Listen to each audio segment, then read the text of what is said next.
Milos. Born in fire, nurtured by nature, and transformed from barren terra firma to the sublime. Maui, an island symbolizing the cycle of life.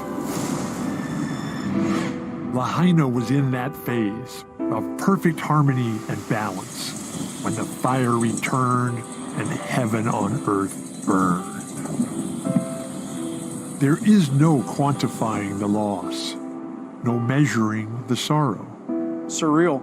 Little Lahaina on the west side of Maui, like now the whole nation is aware of who we are. 30 years of memories, of just ash. Darkness is indefinitely deep, but so is the human heart. So is our spirit of community. So is our hope. So is our capacity for sacrifice. So is our resilience and faith. And so must be our patience. we all need to smile, laugh, cry. It's part of the process. We are not letting a fire chase us away. We're going to come back better, prettier, and stronger. It's amazing how the littlest things can have the greatest effect right now. Our football team being able to play sports once again. Our kids going to the beach, hearing them laugh. Little wins go such a long way right now. For Lahaina, paradise can only be rebuilt one sunrise at a time.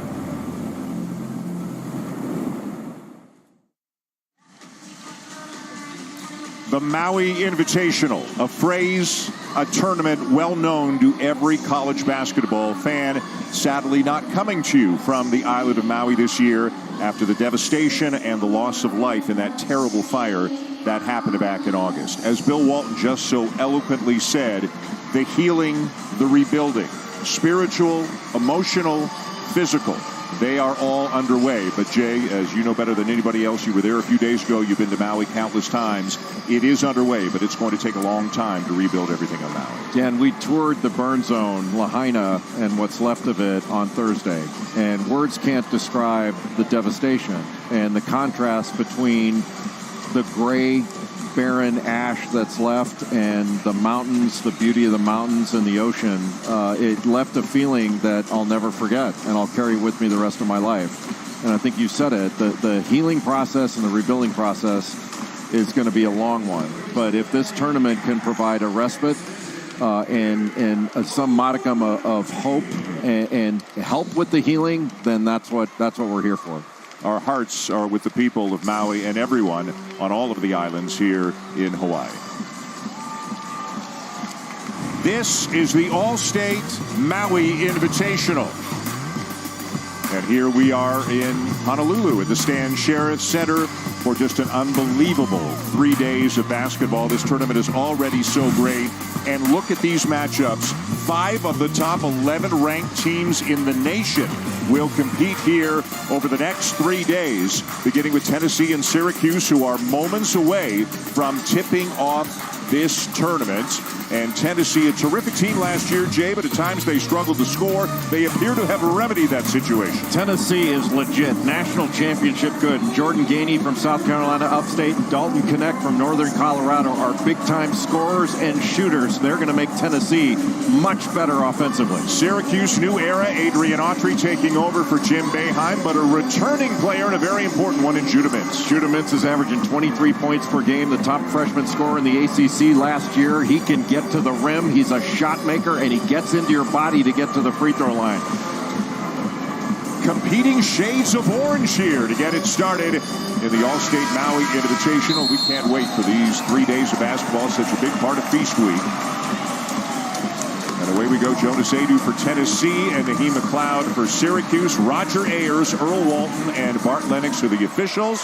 And we're underway with the Volunteers getting the first possession. The primary threat is Dalton Connect. They've got a number of scorers, but Connect can really shoot the ball. He's an NBA talent. A missed jumper from the corner by Adu, a big who likes to step out. And our first chance to check out the starting lineups today brought to you by Hawaiian Airlines. For Syracuse, J.J. Starling has transferred over from Notre Dame. Chris Bell was huge for the Orange and a Whitaker Colgate. Justin Taylor can shoot as well. And then Naheem McLeod, who comes from Florida State. Tennessee is physical and strong on the defensive end. Jemai Meshack, who can really guard, is guarding Judah Mintz to start the game. And an unforced error there by the Orange on their first possession. Let's take a look at the Tennessee starting lineup. They are 3-0 on the season. Again, Connect can really fill it up. Vescovy and James are both fifth-year seniors. There's a ton of depth and a ton of experience for Rick Barnes.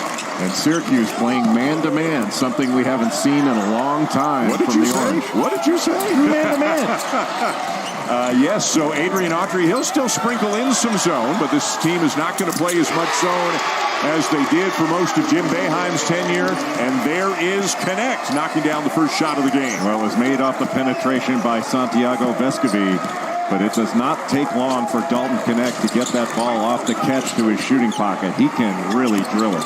Average better than 20 a game for Northern Colorado out of the Big Sky last year, and Connect was the SEC Player of the Week last week. SEC Player of the Week and Big Sky leading scorer last year. All Big Sky, little Euro step from the Uruguayan Vescovy, but that didn't take long to get from the catch to the release. And Dalton Connect has size. He is athletic. He can take it to the rim to dunk. He's a big-time offensive player. The last time somebody other than Jim Boeheim was the head coach of the Syracuse Orange, you and I were little kids, Mr. Billis. I was not born yet when Jim Boeheim got the job at Syracuse. I don't know if you know that. There's the first lie of the broadcast. Tell folks what they need to know about Adrian Autry. Well, Red Autry was a great player at Syracuse. He's been an assistant under Jim Boeheim for a number of years. This is an opportunity for him that he is more than prepared for. But, you replace Jim Boeheim and step into those shoes. It's a lofty goal, and it's a big task, but he's up to it. A steal by Mins needs some help. Taylor will step in and draw a foul on Vescovy. Adrian Autry on the staff the last 12 years. As you said, a terrific player back in the day. Still top 6 in the school history in both assists and steals. Won a Maui Invitational back in 1990. He spent some time coaching AAU and high school, and then Seth Greenberg hired him to be an assistant at Virginia Tech. He was there under Coach Greenberg for 3 years before coming back to Syracuse. And survived it. Seth Greenberg, a great coach, but here you can see Meshack from California, went to Etiwanda High School. He's a junkyard dog. And talk about a guy that plays hard. He can come in, play the point, handle it, plays with good pace, just not a shooter. They've really got 3 or 4 different guys who can initiate the offense. Connect. Tobe Awaka has it rejected by 7'4" Naheem McLeod. And that's what Syracuse needs from Naheem McLeod. Transferred in from Florida State. They need him to be a lane protector, but also to go up and swat shots away. Red Autry was getting on him a little bit in practice a couple days ago about, hey, somebody puts a shot up in there, you go get it. Connect misses with a left hand. Rebound, Awaka, a guy who believes every rebound is his. His per-minute rebounding efficiency is really off the charts, but he is limping as he makes his way up the court right now for Tennessee. Another turnover by Syracuse, but Awaka looks like he's coming out of the game. Well, Tobe Awaka, you mentioned it. He's big and strong and just a fabulous rebounder. Offensive rebounder, defensive rebounder. But one thing he needs to work on, he's always trying to get closer to the basket. And when he catches it, he needs to just go up with it. And he's allowing shot blockers to recover. And that's something he's going to learn because he's a really good player and a really good talent.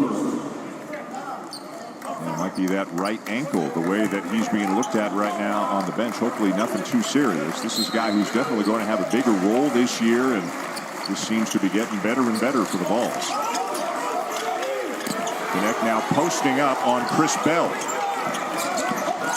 Gets into the lane, elevates, too strong off the window, and it's Syracuse ball. Well, he didn't make it, but you can see he has a lot in that offensive toolbox of his. Dalton Connect can score in a variety of ways. Taylor misses the three wide right. He says he was hit by Meshack, but they play on. But it was a contested three no matter what. Not the best shot he could have gotten there. Josiah Jordan James knocks down the mid-range jumper. You know, he could have gone pro. Vescovi could have gone pro. Each of them, though, Jay, using the COVID year and coming back for a fifth season. Yeah, talk about experience. These guys have been around a long time, but Josiah Jordan James needs to have a healthy year this year. He's always been hampered by injuries his first 4 years at Tennessee. Mintz, another tough contested jumper from the free throw line, and Syracuse yet to make a field goal. So give credit to Jemai Meshack. He did a great job defensively of containing and then contesting. Good ball movement by Tennessee on this trip into the hands of Vescovi.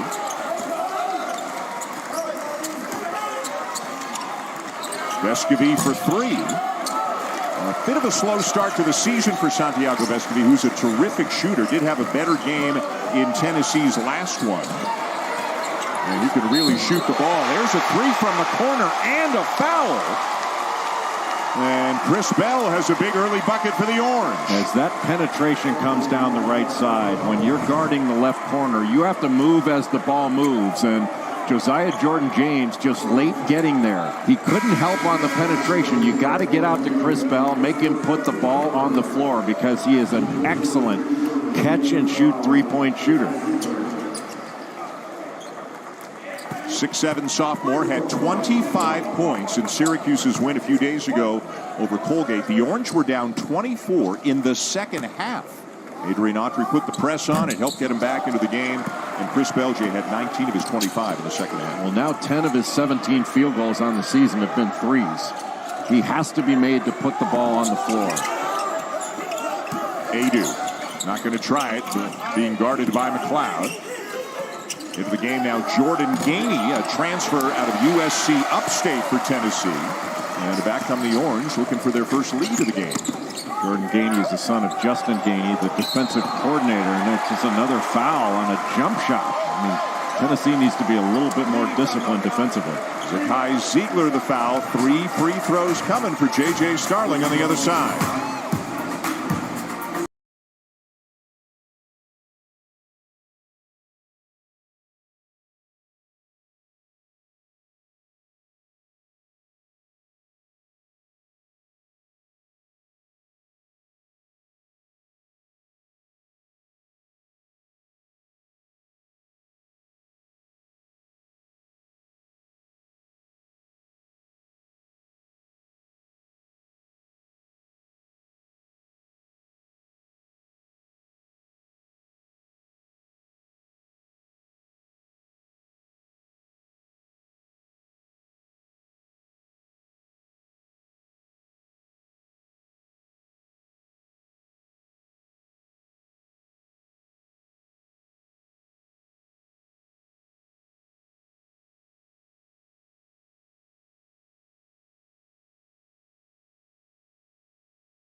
ESPN's exclusive presentation of college basketball is brought to you by Allstate. You're in good hands. Ace, the healthful place. Tommy Bahama. Shop for your team gear at TommyBahama.com. And Principal. When you take care of your team, they take care of business. Dan Schulman, Jay Billis, and Angel Gray out with you here in Oahu. Angel, hello.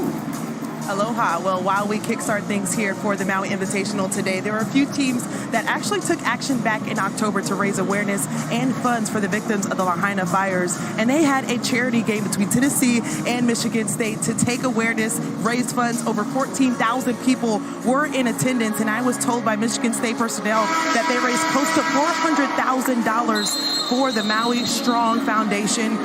Both coaches were in Hawaiian shirts. Teams wore the Maui Strong t-shirts. And just to be here, Coach said it's just really special for us to understand the impact of this community, what this tournament does for the community, but into how that affects us as well. And he said to be a part of that is really special, and it's so much bigger than basketball for this time around, guys. Absolutely. Thank you, Angel. Kansas and Illinois had a game to raise money for the Maui Strong Fund as well. Rick Barnes, such a sensational coaching career. He is third among active coaches in wins with 782, 16th all-time in Division I wins. And as you said, he's got a good team, and he knows that they're going to guard, and it looks like they're going to score more than they did last year. Well, they've gotten off to a rough start. They're 2 of 10 from the field. But this team can score in different ways this year, and that's going to take a lot of pressure off their defense to pitch shutout after shutout. But Rick Barnes is a Naismith Memorial Basketball Hall of Famer, in my view. I think that's going to happen because he has been a remarkable coach throughout his tenure. He did it at Texas. He's done it at Tennessee. He's an amazing coach. I believe, Jay, this delay in conversation is about how many free throws there should be, but I think the real conversation is about which line is the three-point line. I think everybody knows where Mintz was when he took the shot, but I think they're just clarifying. I think they're going to have a look at this. So he is inside the black line, but he was beyond the white line. I don't know if they're just looking to see where he was or just to clarify with everybody which line is the three-point line. He's clearly inside the line, the black line there, as you can see.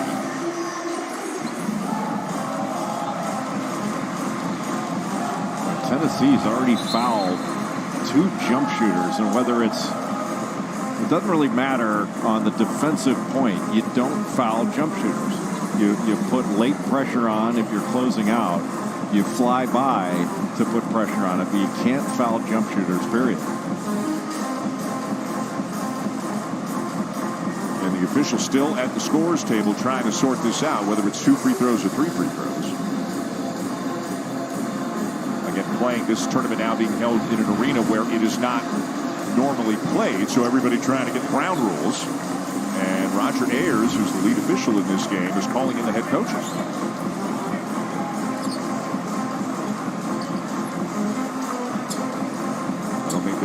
Autry saw that Ayers wanted to talk to him. He just spoke to Rick Barnes. Autry seems okay with anything. And we are told the white line is the college three-point line in this arena, so it is 3 free throws. Glad we didn't have to get the tape measure out. I know. That was the next step. That's sort of an indication of the larger point in basketball is that the rules are different on different levels and should not be. And this is where Judah Mintz makes his living. He's averaging 11 free throws on this young season, 23 points per game, but getting to the line 11 times per game.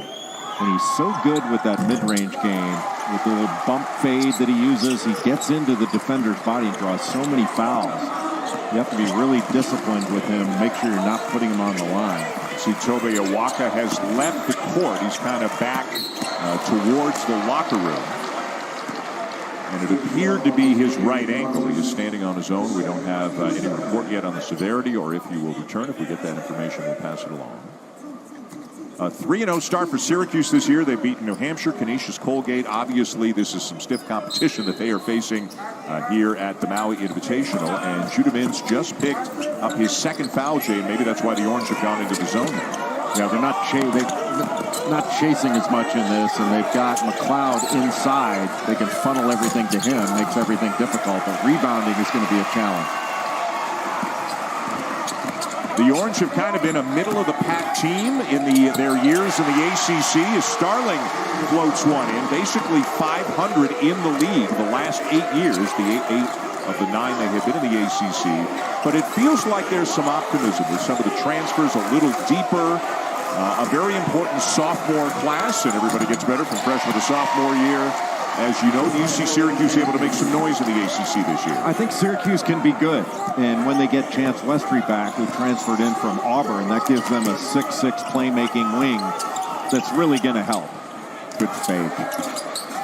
And then Taylor forced to alter the shot. McLeod is fouled underneath by Gainey, and Syracuse going back to the line. Naheem McLeod has been a presence already. He's leading Syracuse in field goal percentage, blocks, offensive rebounds. If he just runs the floor, blocks shots, is a presence, and goes to the glass, he's going to be a huge help to this Syracuse team with his size.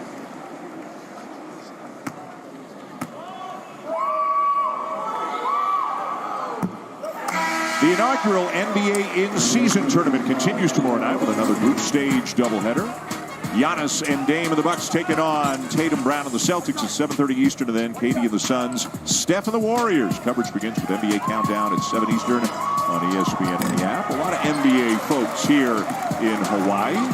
I'm sure it's just because the teams are so good. It has nothing to do with the weather. Danny Ainge is not an NBA guy. He is a major league infielder for the Toronto Blue Jays. Oh, who do you think you're talking to? That's why I brought it up. You do not see him as a basketball player. You see him rightfully so as a baseball player. Played third base a couple of years for the Blue Jays back in the late 70s.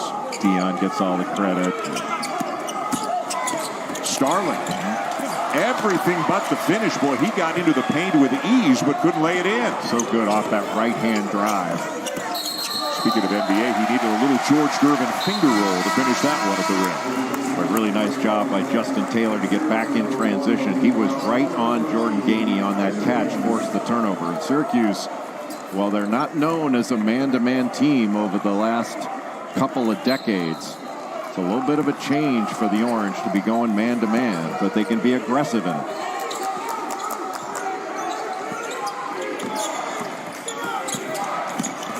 Vince knocked away by Jonas Adu. A great job by Adu to move his feet, then he could recover back to the screener at the elbow. And Connect fouled by Malik Brown. We have an update on Toby Awaka. Let's go to Angel Gray for that. Yes, guys, it is not a good update for the Vols. Athletic trainer Chad Newman was working on Toby in the back. He was trying to put pressure on the ankle, but right now they're saying that he is out due to the right ankle injury, doubtful to return. So a loss for a team that, granted, is very deep, but he's a ferocious rebounder, a real physical presence. Awaka unlikely to return. Vescovy got rid of it just in time. Zakai Ziegler back off the torn ACL. Beautiful handoff to Adu. Boy, what a catch by Adu, and the finish with the left hand. He can use either hand around the basket and just prove that. It's so nice to see Zakai Ziegler back. They really missed him last year in the NCAA tournament. Had surgery on February 28th. Made his season debut this year in the regular season opener. Didn't play in the exhibition games. Benny Williams knocks one down. The 6'9" junior from Bowie, Maryland, suspended the first two games for a violation of team rules. Played only 9 minutes against Colgate, working his way back into the rotation, Jay. That's his first bucket of the season, but how about Ziegler almost getting that to go down? Williams down with a rebound. Does Benny Williams feel like a bit of a wild card for Syracuse's prospects this year? Yes. I mean, he needs to mature a little bit, but he's got a lot of ability, as he's proving. 2 buckets in a row. He comes off the bench, gives them a little bit more pop. And if he's engaged, that's got to make Red Autry feel awfully good about their prospects. He was a top 50 recruit a couple of years ago. It's been an up and down bumpy couple of years for him as Ziegler turns it over. Syracuse's pressure has bothered Tennessee, and Tennessee has not handled it particularly well. We've seen some turnovers. Just a little bit out of sync on the offensive end. You have to give credit to Syracuse for the pressure. Kyle Cuff Jr., a former Kansas Jayhawk, is into the game for Syracuse. Judah Mintz is on the bench with 2 fouls. Starling with a pull-up jumper. And Vescovy down for the rebound for the Vols.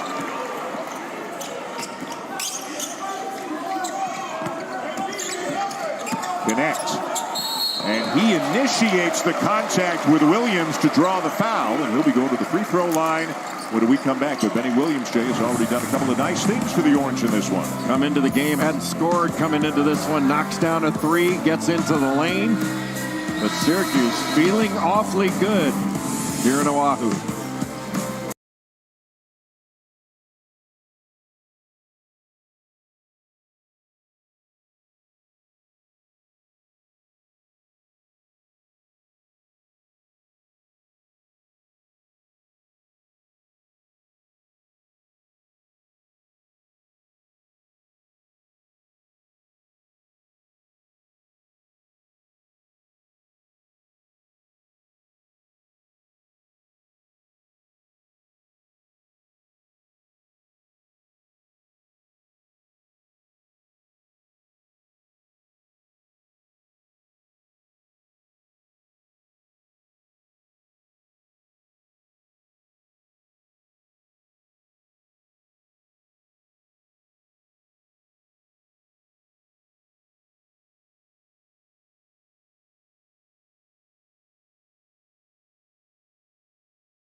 You can learn more about how Maui is recovering from the devastating fire and the ongoing need for support by visiting HawaiiCommunityFoundation.org. The fire took place back in August, and it was incredibly high winds, about 80 miles an hour, blowing the fire down towards Lahaina town, towards the ocean.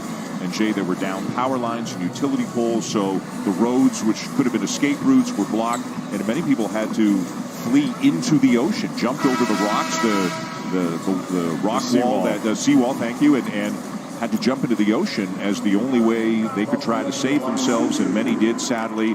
Many were not able to get to safety, and it is known that at least 99 people perished in the fire. Just a horrifying scene. Words can't put it into perspective. When you see it, it was the most jarring thing I've ever seen in my lifetime. Connect, 1 of 2, tipped back out, Tennessee ball. Vescovy, around and out, kept alive again, but now it belongs to Syracuse. Good job of the offensive glass by J.P. Estrella, a freshman from Scarborough, Maine. And Estrella's going to get, if Awaka can't come back, Estrella's going to get some minutes today. And he's got size, but you see Benny Williams trying to drive him. Good job by Vescovy to stay down on that Starling fake. Starling's not a great three-point shooter yet. He can shoot it, but what he really wants to do is drive. Vescovy just picked out his second foul. It looks like he's going to leave the game as Jemai Meshack returns now for Tennessee.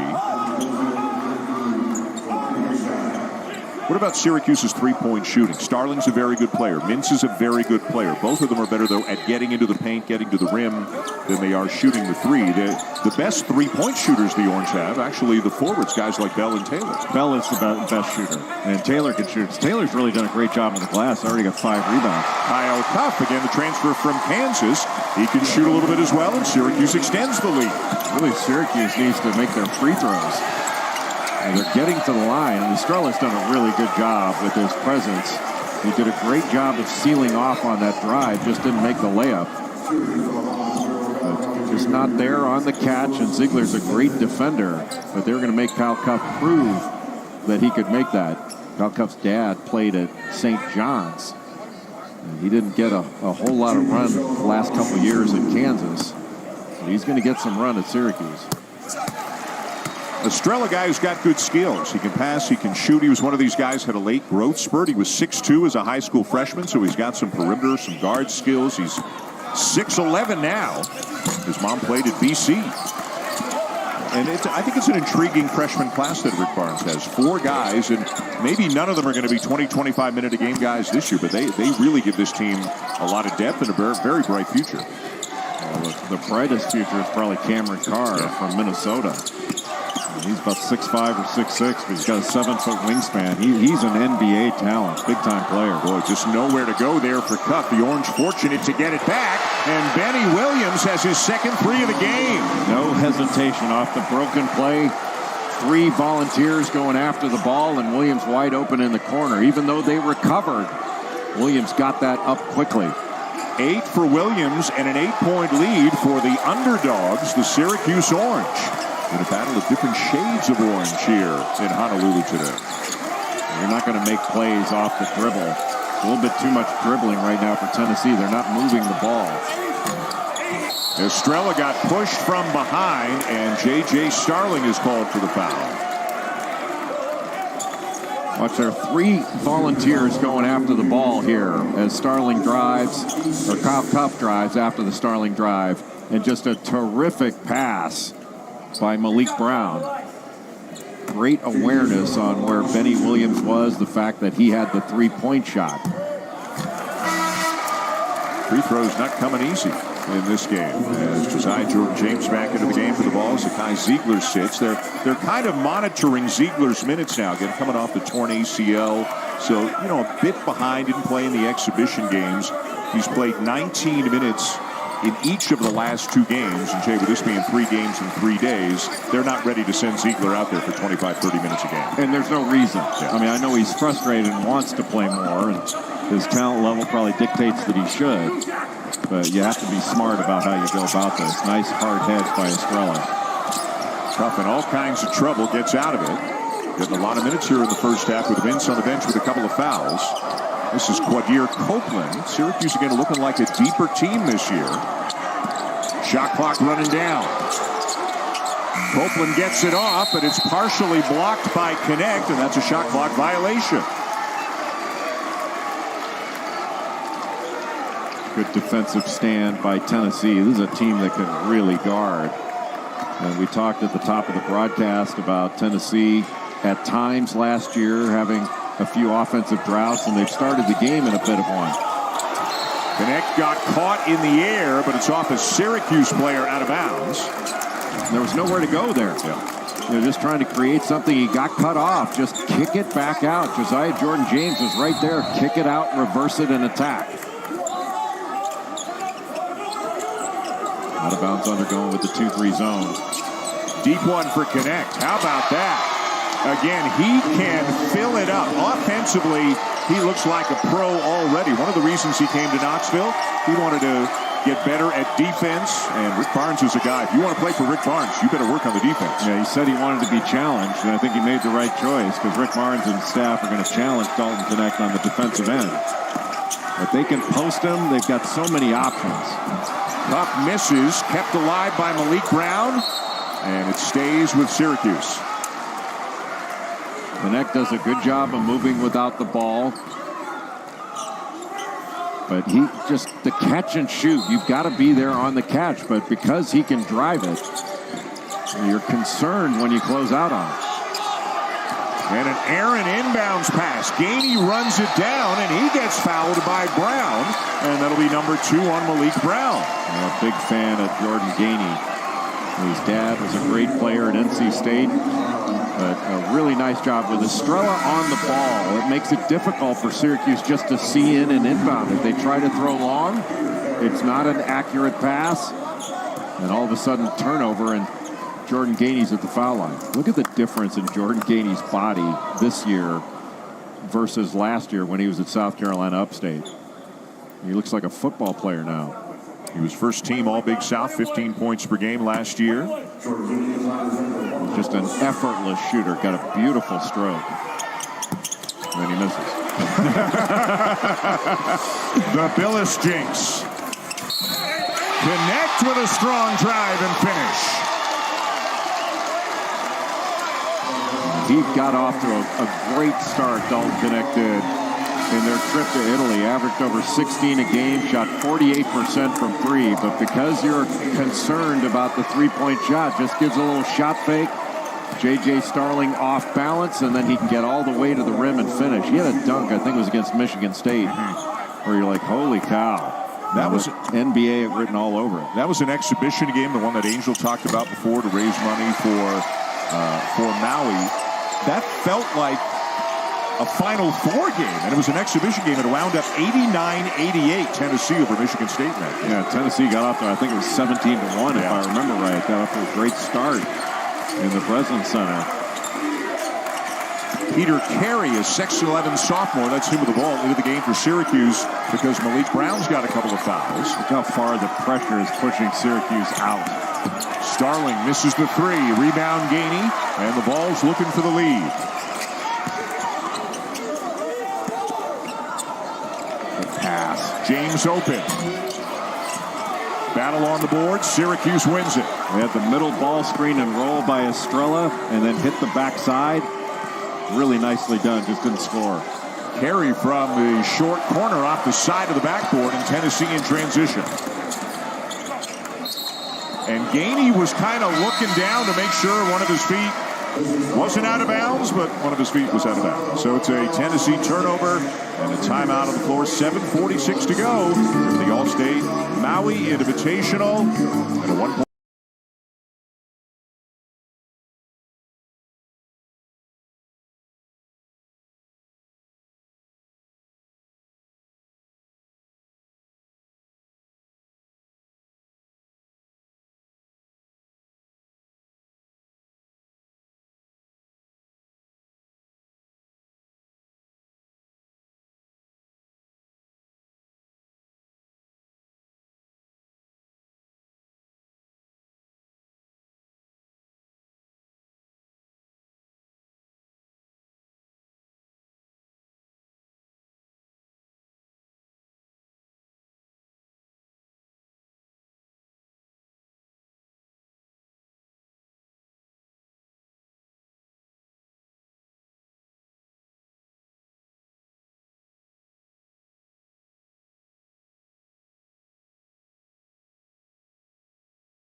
can hold a grudge. Here's the lineup. Here's the bracket of the Bad Boy Mowers battle for Atlantis. It begins Wednesday at noon down at Atlantis. Ranked teams there in Carolina and Arkansas. Good depth in that field. There'll be some great basketball all week long here during Feast Week. Which one of those two was the Sea Lion?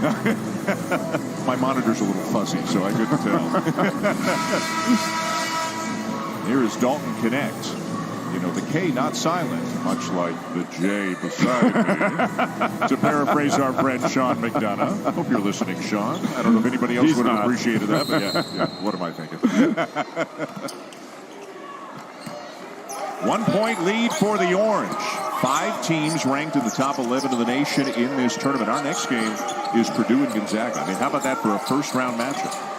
Gonzaga ranked 11th in the country. 5 of the top 11 teams in the country are in this tournament. This is the best field that there's ever been in an MTE. Which is saying something, because the field here is great year after year.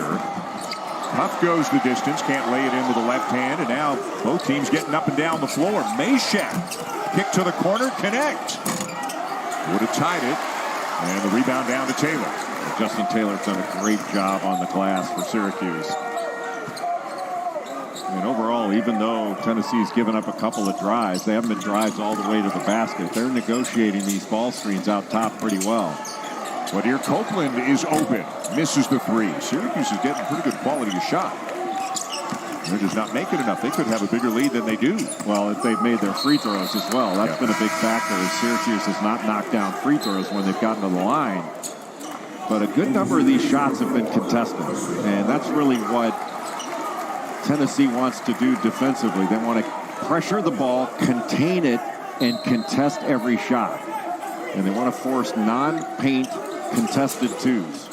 Tennessee pass. Backdoor cut and a foul. They send Tennessee back to the free throw line.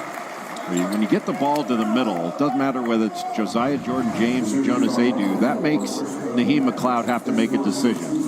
And because Jonas Adu could shoot that ball, he's got to come up a little bit. And that opened up that cut to the basket by Josiah Jordan-James. Well, so you mentioned Syracuse not making their free throws, and you were right. They're 3 for 8, but Tennessee right now is 4 for 9. Yeah, they're helping out. The rim's perhaps not as soft here at the Stan Sherrif Center versus Lahaina. Yes. By the way, it is expected and hoped for that the tournament will be back in Maui next year. So everybody hoping. This is the 40th edition of the Maui Invitational. Hopefully number 41 next year is back in Maui. The Lahaina Civic Center right now is being used as a disaster relief center. And a backcourt violation. That's going to turn it over to the Vols. A number of the hotels, I believe, in Kaanapali are also helping out in that regard. So many people, as you said, have been unable to get back to whatever is left of their homes. There are a lot of people with nowhere to go right now. Well, 3,000 structures are gone. And our hotel, when we were in Maui, half of the hotel guests were displaced residents of Lahaina and Maui. And such a heartbreaking and heart-wrenching situation. Gaining burst of speed and the finish. Hello. With the left hand.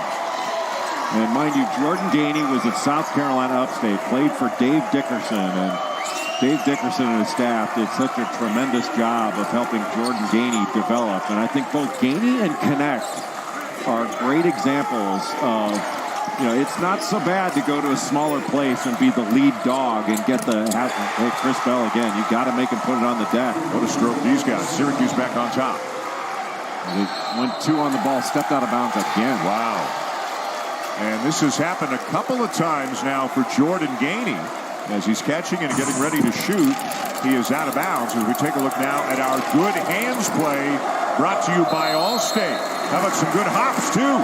Chris Bell gives up middle and paid the price. Naheem McLeod, yeah, that's a big-time play by Jordan Gainey with the left hand as well. Deflected and stolen. James. Connect looking for a trailer.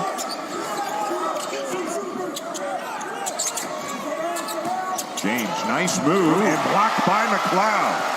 That's the presence he needs to be. Well, he just wiped away a bucket there. Right now, McLeod behind the defense in the dunker spot. Bell, they made him put it on the floor. It stays with the Orange, 12 in the shot clock. A ton of body contact those last two plays on that possession, but just wiped away with the right hand just before it got to the backboard. That's a big-time block by Naheem McLeod. And Red Autry, the head coach of the Orange, will take a timeout. His team leading Tennessee by 3, 4:47 to go in the first half.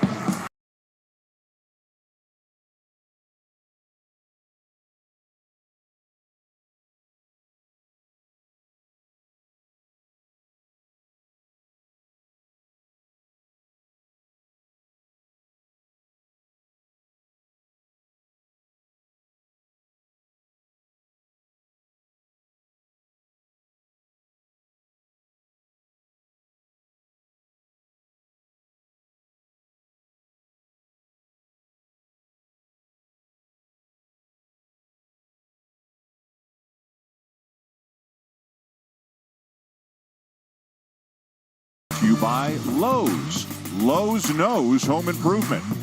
And Novavax. Choose to protect your family and loved ones this holiday season with Novavax. How about that? Playing a little pickup basketball with the ocean not more than 50 feet away. That sounds fun. That looks fun. Didn't look like anybody was playing. No. The ocean too strong of a... They're making the choice I would make, is go to the beach. Boy, Tennessee putting size on the ball. So difficult to inbound it. You saw Estrella on the ball a little bit earlier. This time Jonas Adu. And it's difficult to see over and to find open people. You'll have to cross match, but I think it's worth it.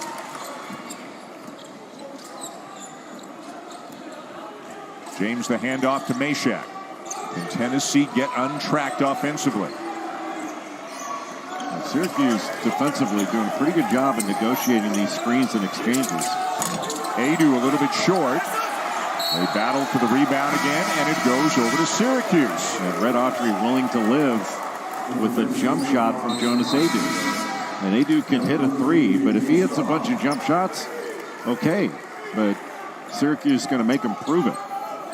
J.P. Estrella and Zakai Ziegler have checked back in for the Volunteers. Tennessee, by the way, picked to win the SEC, and that league certainly looks loaded. Syracuse was picked 10th in the ACC.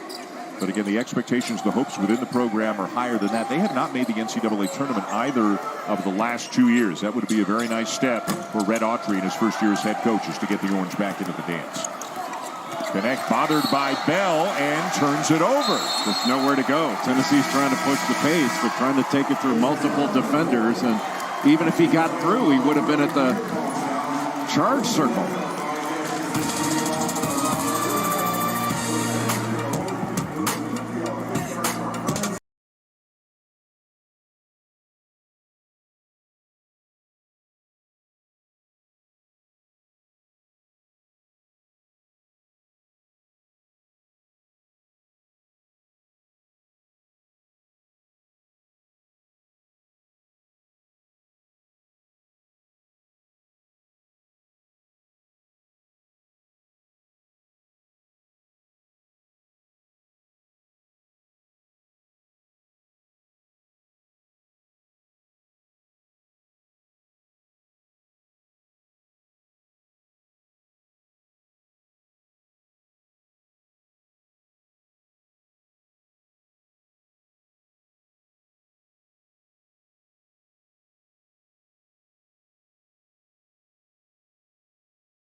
Zubin, coming up at the half. Gonzaga and Purdue in the first round of a tournament, not the end of a tournament. It's next. We'll preview it at the half. What are you seeing here in the first half? Syracuse shooting the three. Their shooting has traveled to, of course, Hawaii, and they're looking good during early. Yeah, both teams. It's not a high-scoring game. Tennessee is not shooting the ball well. Credit to Syracuse's defense. No question about it. You guys have been so eloquent about this tournament moving to Honolulu. As the governor, Josh Green, said, this event is for the entire state. Fellas?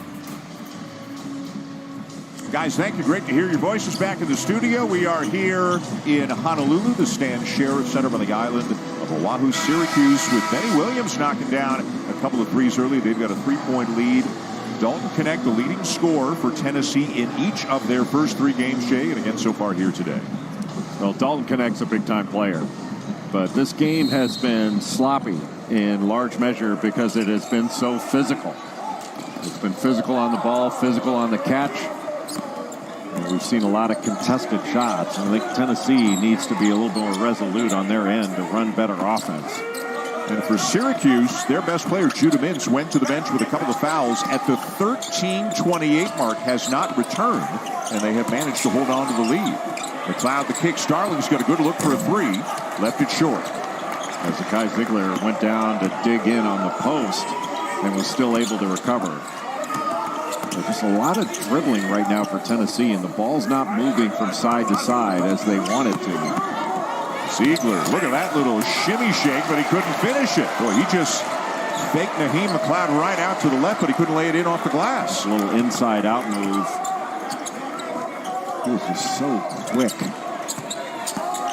And one of the best defenders in the country. Gets up underneath you, puts great pressure on the ball, and very disruptive. And really a big part of the heart and soul of this program as well. Yeah, one of the most beloved players in Tennessee basketball history. Turn around by Williams. Boy, there are some tough shots going up right now. James. Ooh. 2 Orange players go flying, and Connect knocks down the open 3. Estrella got kicked in the ear. But it worked out well for Tennessee. Good kick out to Dalton Connect for that 3. Incidental contact. Yeah, exactly. Well, I think the official probably didn't know how do you make that signal? Yeah. You have to kick yourself in the ear when you go over and report the foul. So Tennessee back to a tie. Connect has more than half of the Vols' points. Another tough shot. Well, that is just not a good shot by Chris Bell. Who got knocked down, is late to get up. Numbers for Tennessee, and James gives him the lead. A bad shot, and that was a bad shot by Syracuse, is always the first pass in your opponent's fast break. And that's what led to the layup opportunity and stick back for Tennessee. Tennessee's defensive pressure, making Starling pick up the ball. Now nobody's coming to the ball. And it's turned over. Tennessee really turning the screws to Syracuse on the defensive end. But here's the bad shot by Bell. The pull-up jumper, long rebound, and now it's numbers for Tennessee. Almost got the dunk, but now how do you signal this one, Dan? Kicked in the head. Did you ever still had the presence of mind? Did you ever get high enough to kick a guy in the head back in your playing days? No. You were the kicky? I was the kicky. Yeah, I was the kicky. I had a number of players that jumped over me. And they didn't even have to be good ones or great leapers. I think self-deprecating Billis is my favorite Billis. Yeah, he's not going to be around. Yeah, I rarely see him. Tell him to come by every now and again. Well, he doesn't get a chance to speak much. Copeland had to alter the shot, and it's down to Ziegler. Great defense by Connect. Got beat on the drive, but angled it out and contested it. Connect, no. Estrella had it, lost it to McLeod, and it's Syracuse ball. It was a really nice hesitation where it didn't finish it, but Dalton Connect has got a lot of game on the offensive end.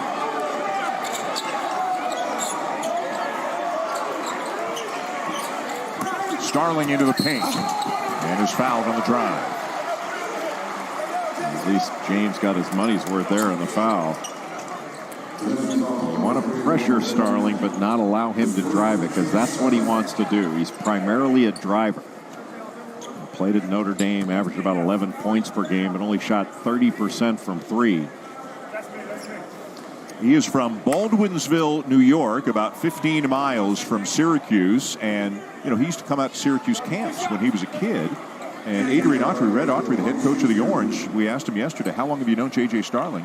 He said since Starling was about 7 years old. He was coming out to camps, and Starling elected to go to Notre Dame. Obviously, Syracuse was in on his recruitment, but they had Judah Mintz, so Starling went to Notre Dame. But after Mike Bray stepped down as head coach of the Irish, Starling decided to come home. Yeah, they also had Joe Girard at the time, who just transferred this last year to Clemson.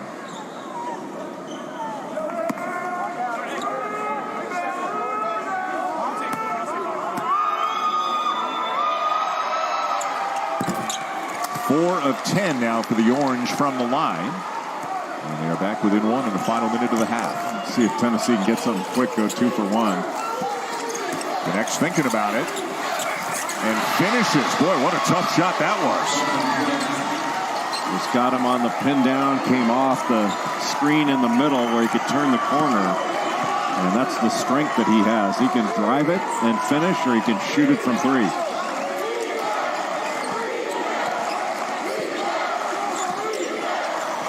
Copeland to Starling, still 12 on the shot clock.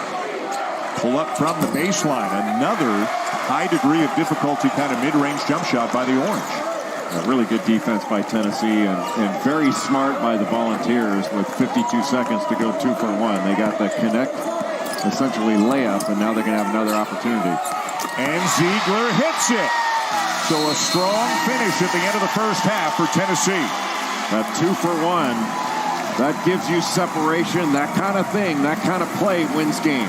Well done by Tennessee. And Dalton connects. He has been lighting it up so far in the young season. He's got half of their points so far today. Angel Grays with Rick Barnes. Run you guys had to close out that half. What are you seeing different from your group at this point? Well, I thought we got up and down. I thought both teams, it seemed like we waited forever to play. You know, we both got going. I thought we were both a little bit slow getting going, but I like the way our guys stayed with it. We had too many unforced mistakes and missed free throws, but we did close out well. Connect is connecting in the first half. How do you continue that in the second half? Well, I still want to see him be more aggressive. I mean, he had a couple of chances where he could have backed down and still do some of the things we like him to do, and he didn't, but he's played a lot of minutes too, but he'll figure it out. And then as far as Syracuse, as far as their three-point line, how do you think that you adjusted in that first half to close out? Well, early I thought we got spread out just a little bit too much, and then they were getting downhill. We know they want to drive the ball hard, and we started double-teaming the ball screen a little bit and didn't get out of it quick enough and gave up a 3 to a really good shooter, but we still want to try to force those contested threes. Thanks for your time, Coach. Okay, thank you. Well, a lot to work on in both locker rooms. A 9-1 run, though, for Tennessee to end the half, so they've got a 5-point lead at the break of the Syracuse Orange. Dalton connect with 15 of their 30. Zubin, take it away. Dan, thank you very much. Feast week. Feast your eyes on a good first half in the start of the Maui Invitational. Happy early Thanksgiving with the former ACC and AAC Coach of the Year, Josh Pastner, the former Virginia star, Corey Alexander. I'm Zubin Mehenti. It is a new era for Syracuse basketball, you might be aware. Let's take a look at just how new it is and how retro we go. Last time Syracuse didn't have Boeheim as their head coach, gas was 57 cents a gallon. Gerald Ford was living at 1600 Pennsylvania Avenue, and SNL, which is about to celebrate its 50th anniversary, had just gone on TV for the first time.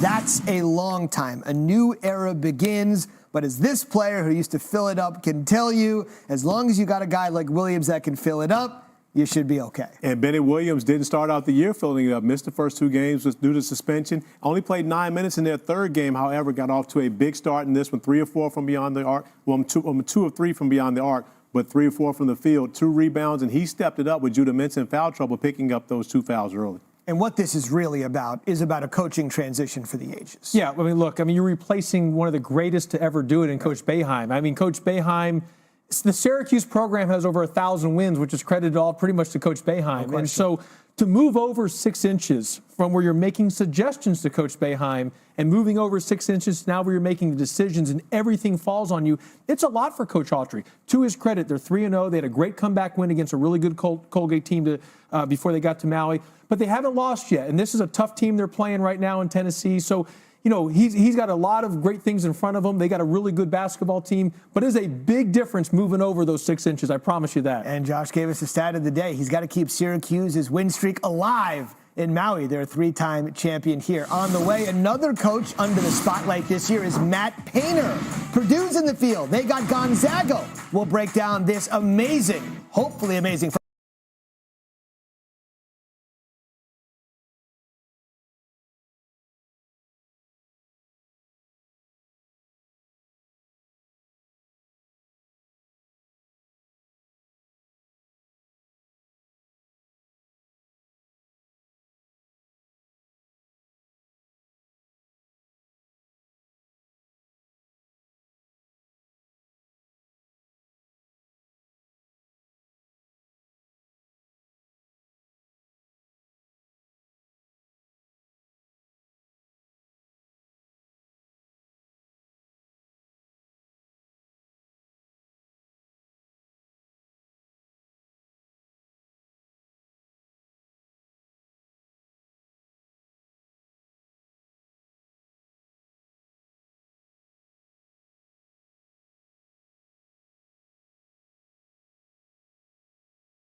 Purdue, regular season Big Ten champions, conference tournament champions, first round flameout, while Gonzaga, 31-6, lost in the regional final, though from the experts, including a couple of fellas that I'm here with today, people seem to be not as high on the Zags this year. They have made 8 straight Sweet 16s. That is the longest run of any team in America at this point. Let's hone in on each team. Let's start with you and the Boilers. I love Purdue. I mean, they got a real shot of winning the national championship this year. I mean, they're loaded. They got the best player in the country in Zach Edey, who's just he's a monster inside, shooting over 60% from the field, but 80% from the free throw line. Mm-hmm.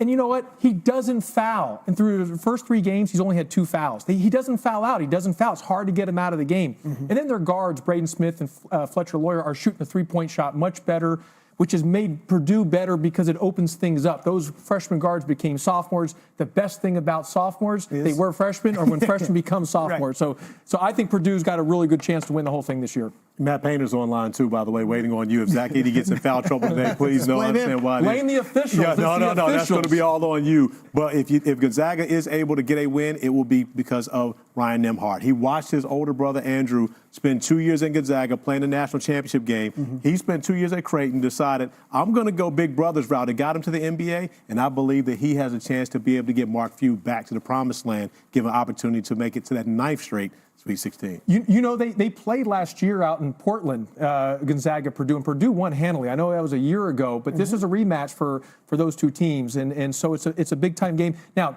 Gonzaga's different. Their team is different, but Purdue's got pretty much their entire team back, and they're just really, really good, and those guards are good. I'm a big fan of Purdue. I know they had the first-round exit last year. Yeah. But I just think right now, and we talked about it earlier, just with what happened in Virginia a couple years ago, I think Purdue can do the same thing and win the whole thing this year. As a coach, were you normally better against a team the first time you played them or the second time?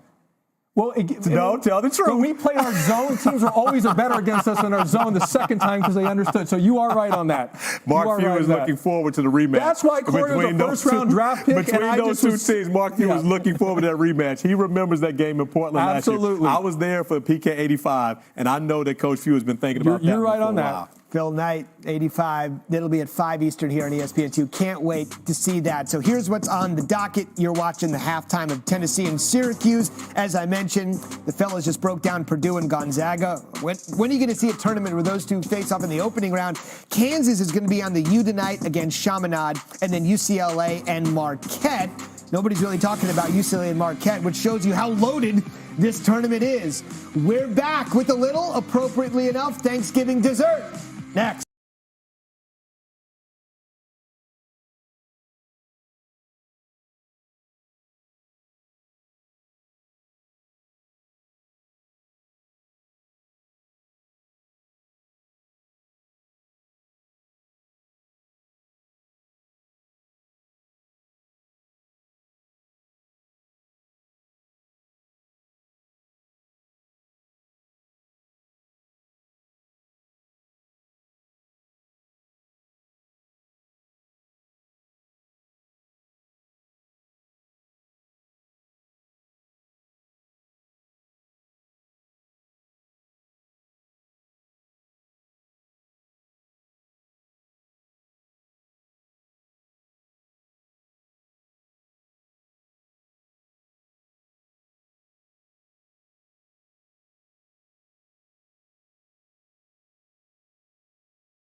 Thanksgiving dessert, but my mom's yams, they got more than enough sugar to count the desserts. On Thanksgiving, I like a lot of things, but my favorite dessert is a sweet potato pie.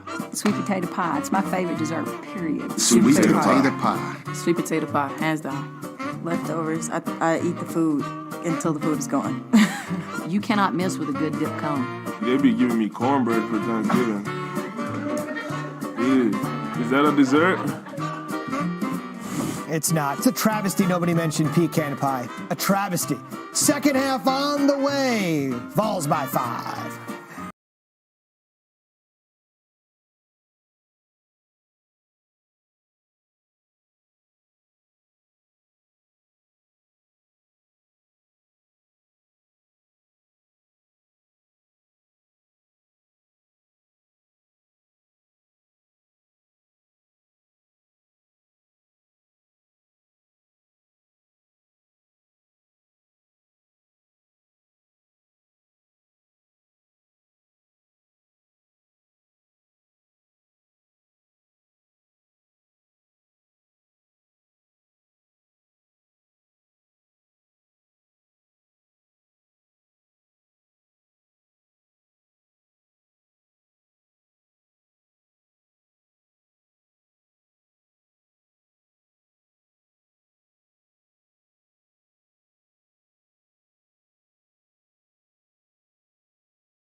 presented by Lowe's.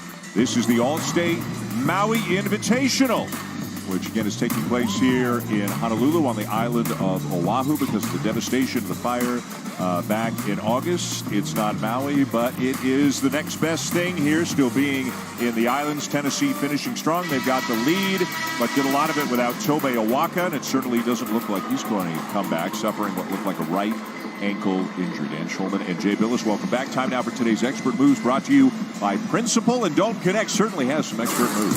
Well, Dalton Connect was the offense for Tennessee in the first half. He had 15 points, went 5 of 9 from the field, 3 of 4 from three-point range, did it in a variety of ways. Knocked down those 3 threes, a little shot fake, drive. J.P. Estrella kicks it back out for the standstill 3. Coming off the little handoff, turning the corner, getting into the body of the defender, still finishing off the glass. But really the defensive pressure for Tennessee, it's like body blows in a fight. You know, it takes its toll over time, and when Tennessee has forced a turnover, they've capitalized. 9-2 advantage in points off turnover. Syracuse made some threes early, went cold late. Let's get more from Angel Gray. Yeah, guys, I was also asking Coach Autry what was the difference. They had no field goals in the last 5 minutes and 39 seconds of that half. He said we were stagnant. We were missing open shots. He said he was working with different lineups, and he felt like that unit had to do a better job of just handling the pressures. Jay said. He said we couldn't get the ball in. We have to be poised and disciplined to start the second half. And just as Angel was giving that report, Jemai Meshack picks the pocket of J.J. Starling. Well, they're running into big, strong bodies. Tennessee's showing their chest on help and making Syracuse drive through their chest. If they want to prove it over the top, then Tennessee will live with it. James, the 3, the assist of Escovy. 2 guys who've been playing together in Knoxville for 5 years. Seeing Josiah Jordan James healthy, he's a different player. Such a good rebounder, help defender, multi-positional defender. But you add in that offensive component, and he's an all-league caliber player. Ooh, and a big collision and a moving screen, and it is Starling of Syracuse called for the foul. It looked like Starling, that looked like almost like a pick play in football. Starling ostensibly was passing and cutting through, but just gave a little shot to Jemai Meshack as he was doing it. He was trying to turn the corner to stay in front of Mintz. This has been a physical game, as most Tennessee games are. Connect to Adu, and a chance for 3. Running action out of the middle of the floor, and then Adu can just dive to the basket. He has to be picked up. If he's not, the ball handler can take it. There's that little screen in the slot. It's refused, and I think you have to make that ball handler use the screen. Those refusals cause so many problems. A great slip to the basket by Jonas Adu. Adu was a little bit under the weather yesterday, did not practice fully for the Vols 24 hours ago, but certainly looks fine here today. And with a Waka out with an ankle injury, they really need everything Adu can give them. Mintz, it won't go. And right now we're seeing the 2 guards for Syracuse, Mintz and Starling, really trying or forced to try to create a lot on their own. Yeah, Naheem McLeod needs to get that ball. Adu took it away from him. Adu misses the 3, connects, soaring in, got a fingertip on it, but it belongs to the Orange.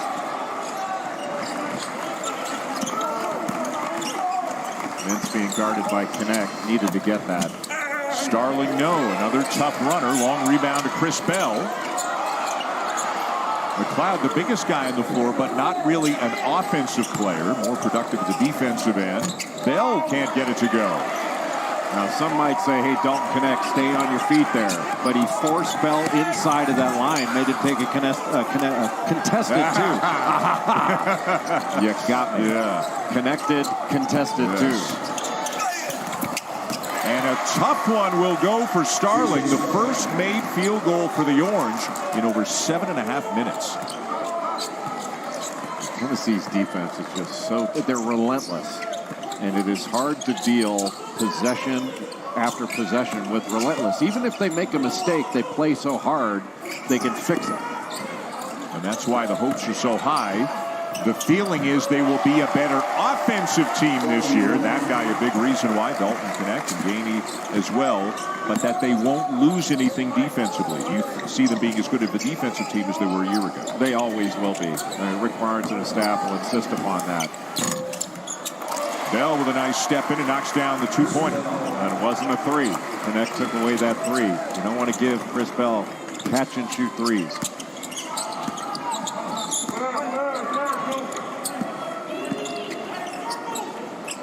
Connect, even on that last play offensively when he scored, he went right into the chest of 7'4" Naheem McLeod. You see catching it going down the lane, goes right into his chest, creates that space. That's 7'4" he's going over. And Connect to get a breather right now. He's got a game-high 17. Tennessee leading by 9. Tennessee's had a number of turnovers in this game, Dan, but they have not been live ball turnovers. You know, they've stepped on the line, they've thrown it out of bounds. So they've made Syracuse play 5-on-5 this whole game. Syracuse hasn't gotten anything off of turnovers take the other way, and that's not been the case with Syracuse's turnovers. Tennessee's been able to capitalize on Syracuse mistakes and get easy opportunities at the other end. Chris Bell was looking for a foul on that three-point attempt. Instead, it was just out of bounds off Jordan Gainey, who got a finger on it. And now Syracuse turns it over. Here comes Vescovi. Full head of steam and knocked it out of bounds by Starlin. Still Tennessee ball. Now Syracuse turns it over out of bounds underneath their own basket and almost gives up a layup as a result. Those live ball turnovers against Tennessee, those are what can really, really hurt you because you can't defend against a run out.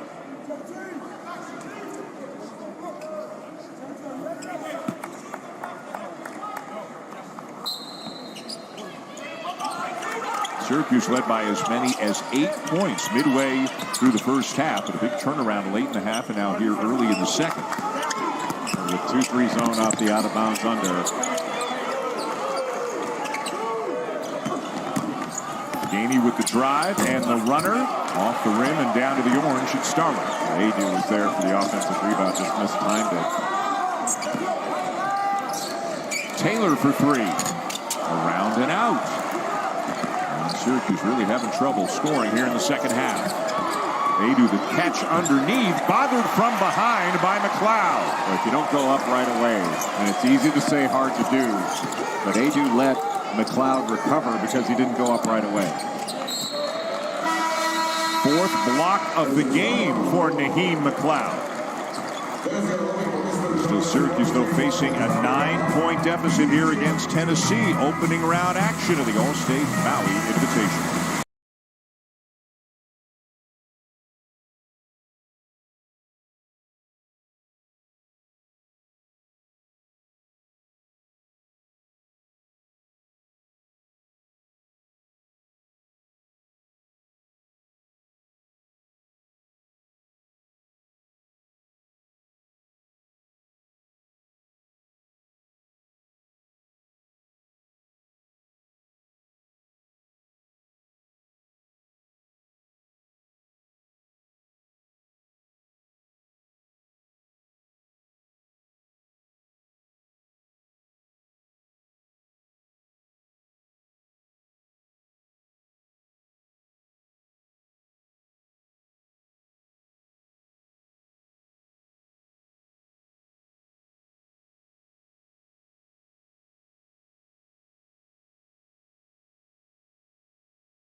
ESPN's exclusive presentation of college basketball is brought to you by Lowe's.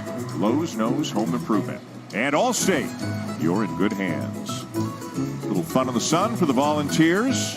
Trying to surf, we are told. Some succeeded, some did not. Why do you use the picture before they stood up and went into the tube? You surfed as a young man in California, did you not? A little bit. I was more of a boogie board guy and body surfing. How about this bracket? 5 teams ranked in the top 11 in the nation. What a matchup we've got coming up for you after this one.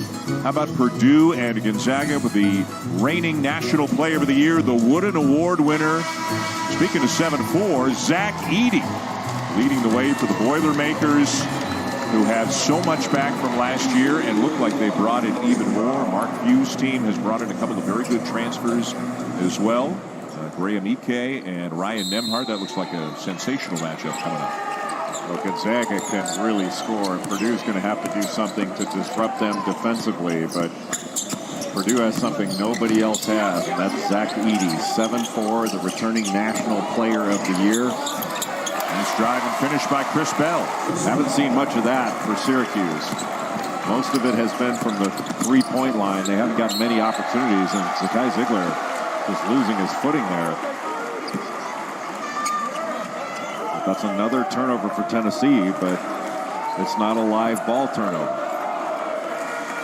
Neither team shooting the ball very well right now. Tennessee 34%, Syracuse 31%. A low-scoring game. But Tennessee's winning all of the, I guess, the extra effort stats. 14-2 in points off turnovers. Chris Bell again, and it's down to 5. He's got the last 6 now for the Orange, and he's got the ball, but not for long. Connect takes it away. When Syracuse decides they're going to go to full court pressure, the Orange can be really disruptive. Just a needless foul by Chris Bell, just a reach in across the body. I mean, that's going to get called every single time. It's so easy for the officials to see. And needless to say, they need him on the floor. Why'd you say it? It's needless to say. A lot of things I say are needless. You know that.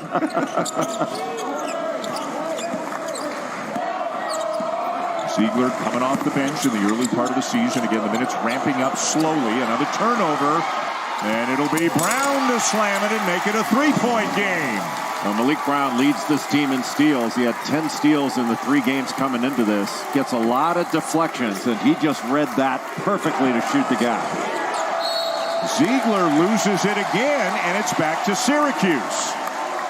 So Horn said he had a wide open drive, but watch Malik Brown just reading this. A little throwback off the Horns fade, and he's able to capitalize on it on the other end. One of the few times that Tennessee's had a live ball turnover that led to a bucket for Syracuse. Brown had a couple of quick fouls in the first half, didn't get a lot of minutes. He also can be a very important guy with his Syracuse team. Syracuse trying to spread the floor. Well, he absorbed a bump there, didn't get the call. And back comes Vescovy, off to Connect. The crossover, the left hand, and the follow for Meshack. 2 defenders going with Connect. Well, he's got a little wiggle to his game. He was able to essentially cross over, get to that left hand, just couldn't get it to go. But Meshack, such a good guard rebounder. Connect is not just an outside shooter. He can score in every way. Got a switch here.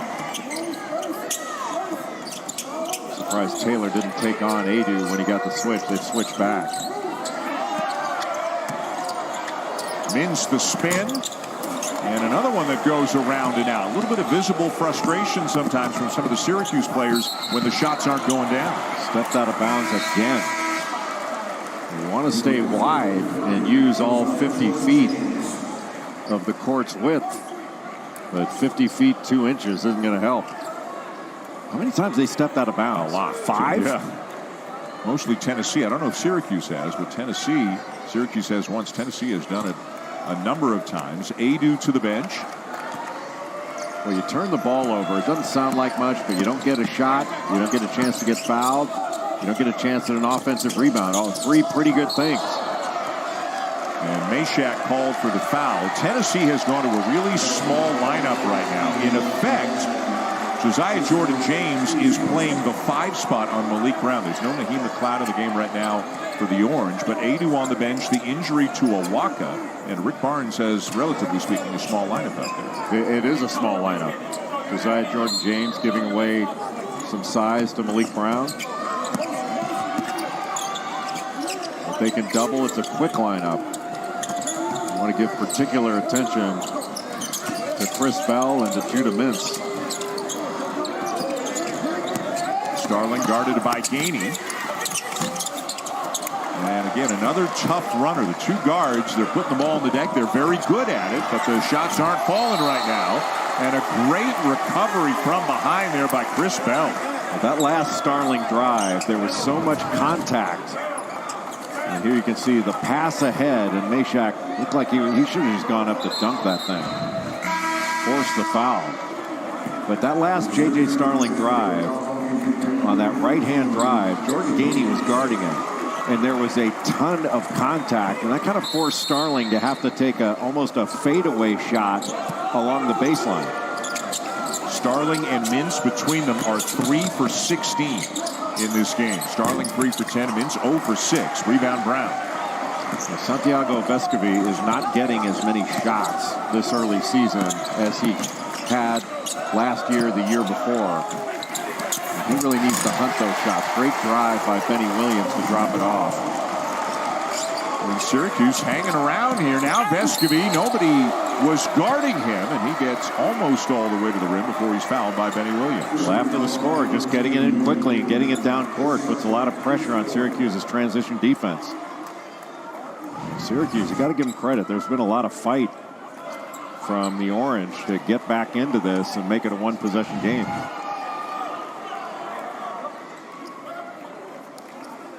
Who runs more miles in a game or kilometers for you, Thank you.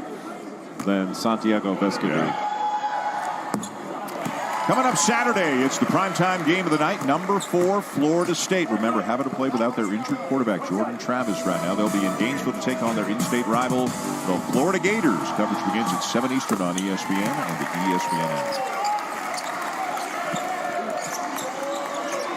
That's a fun part of basketball sometimes when you focus on a guy who is running miles. Like, just try to ignore the ball when you're watching the game and watch the guy off the ball who is running all over the place trying to get free, and the guy trying to run through screens trying to stay with him. Yeah, Vescovi's constant motion. And with that, he creates opportunities for his teammates. Tipped back out. Ball still alive. It belongs to Tennessee. Connect in transition. And Williams reaches in and just picked up his 3rd. It's so nice when you have a number of different players that can rip and run. Grab a rebound. You don't have to wait for an outlet. Just take it yourself and start the break. 5-point lead for Tennessee. When we come back, Angel Gray will have an interview with the mayor of Maui.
Maui because so many of them have been to the Maui Invitational over the years. And like everybody, we send our thoughts and best wishes in the recovery and the healing. Lahaina strong. Indeed, it's going to take a while, but the healing has already begun in a number of ways. And again, Angel Gray is going to speak with the mayor of Maui momentarily to give us the latest on what's going on the island. Well, for all of us, Maui is Ohana. It's family. Spent so much time here, and the people have been so welcoming, not only to the tournament, but to everyone.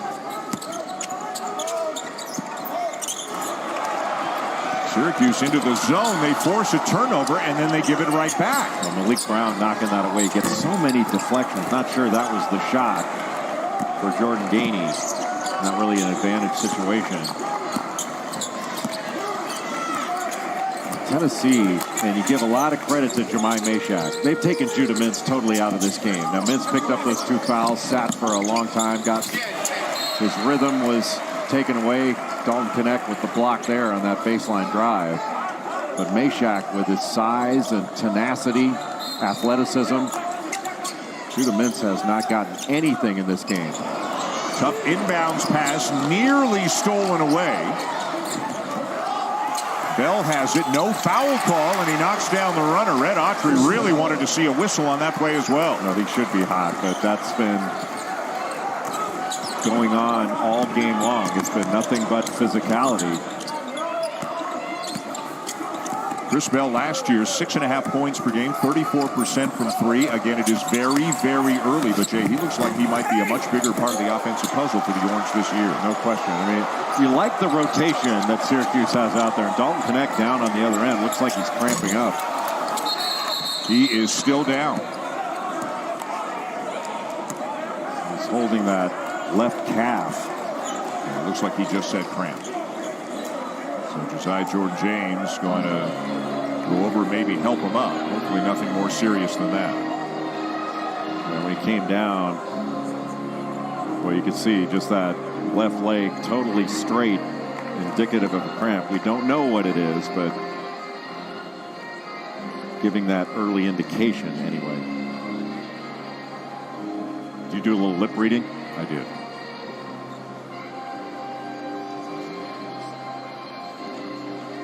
They're already without Tobe Awaka, who suffered a right ankle injury, will not return. And Dalton Connect has been the biggest offensive force of the game today. 17 points for the Vols. And hopefully this is a minor short-lived thing and he can get back into the game. But really, outside of Connect and Josiah Jordan-James, it's a whole bunch of guys that have one bucket. Connect has been the offense for Tennessee. Yep, sure looks like a cramp. Walk it off a little bit, get some fluids maybe, and hopefully get back in there soon. But now it looks like it's coming back, as they often do. Yeah, it just did it again. I think Tennessee has to run something for Vescovi and Gainey to try to find an opening for them. You really have to get Vescovi going. He's had some good sequences, but hasn't broken out just yet in this young season.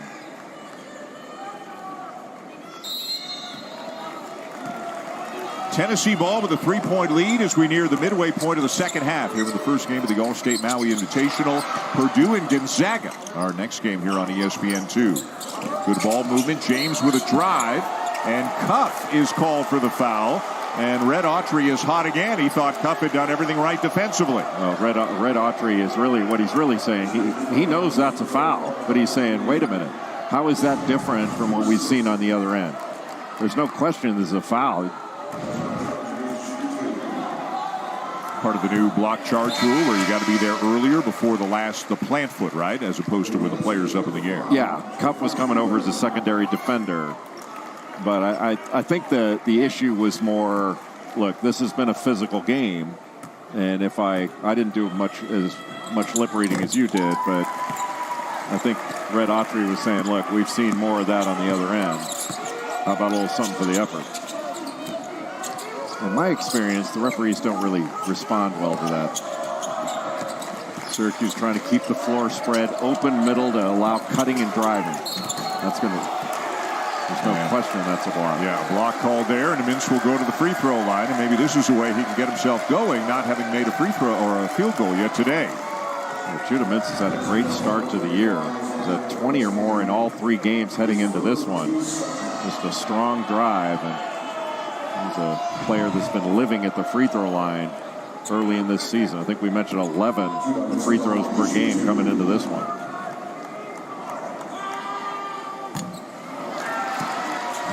The last time Mark Few brought the Zags to Hawaii to play in this tournament, of course, it was in Maui. It was back in 2018, and they won it. One of the best games ever played in this tournament. Rui Hachimura and Gonzaga defeating a Duke team that had Zion Williamson and R.J. Barrett on it back in 2018. The Zags coming in, and they didn't get the easy draw, did they? They get Purdue in the first round. Where does Gonzaga not win? Good drive. And the finish for Vescovi. He had to run a long way and almost got a steal on the inbounds, making everything difficult for Syracuse. And a fifth-year player who has been a tremendously accomplished player for the Vols over the years. Syracuse just trying to lift up this Tennessee defense. How about that? Mintz just trying to draw the foul. He did that, and he made the shot. Just caught it in the mid-post, guarded by Jordan Gainey. Just turned right around and got the slap on the arm. Just inside pivot. This young man is a shot maker. He hasn't had many opportunities in this one. But he can really score. And when he adds a consistent three-point shot, he averages about 5 assists per game, 2.5 steals coming into this one. And last year led the ACC in steals as a freshman. 5 points now. Syracuse hanging around. And they continue to work on Dalton Connect on the Tennessee bench. And getting confirmation from Tennessee that it is indeed a cramp in the left leg for Connect. Meanwhile, the 7th team foul committed by Syracuse, so 1-on-1 for Zakai Ziegler.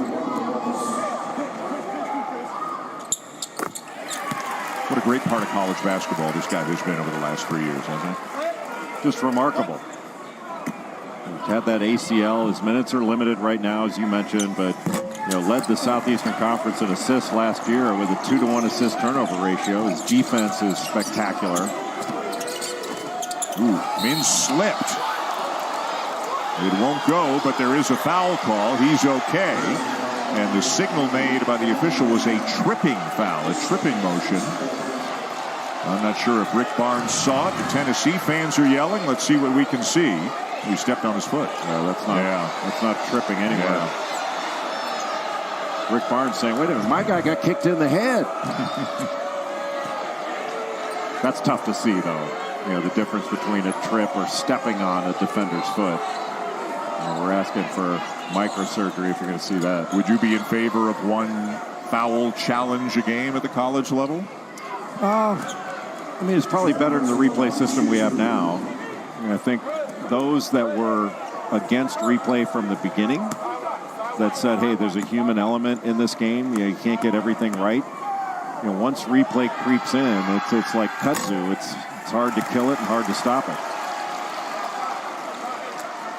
And Syracuse continues to struggle mightily at the line. The Orange are 5 for 14 at the free throw line. It is hard to look angry in a Hawaiian shirt, but Rick Barnes does it pretty well. It's like it's hard to look tough when you're drinking through a straw. It's impossible. You've tried. A foul on Malik Brown. That'll be his third. Really nice. The 4th Syracuse player with 3 fouls. Really nice play there by Tennessee. Just a little on big, low cross screen. Santiago Vescovi set a little low cross, and that forces Syracuse.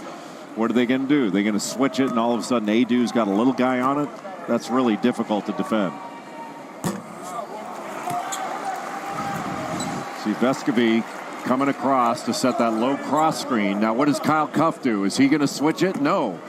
And all of a sudden they get the ball in a difficult spot where the defense is buried right under the basket. Adu makes it a 5-point game, under 9 to go. The winner to take on the winner of Purdue and Gonzaga on the semifinal tomorrow.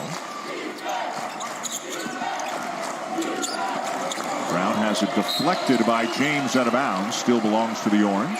Good help by Jonas Adu, still able to recover to Malik Brown, who's probably not going to pull the trigger on that shot.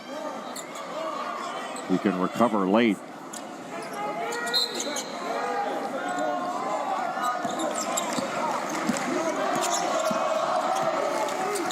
Mintz takes the contact again. 2 more free throws. But Mintz created that contact, and you could argue that he used that off arm to hold off Jonas Adu, who was going up for a vertical contest. Watch his left arm. That was caused by him, and you give him credit for it. That's what he's really good at. He draws that contact, creates that contact. But I think Jonas Adu right now is saying, hey, what do you want me to do?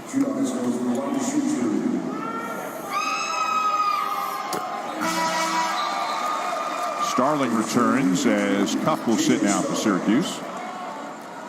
That's one thing the NBA does a really good job on, is if, as a driver, you use that off arm, they're going to call that every time on the offense. Mintz now the last 6 for the Orange. Bell's going to sit, and Taylor back in now for Syracuse.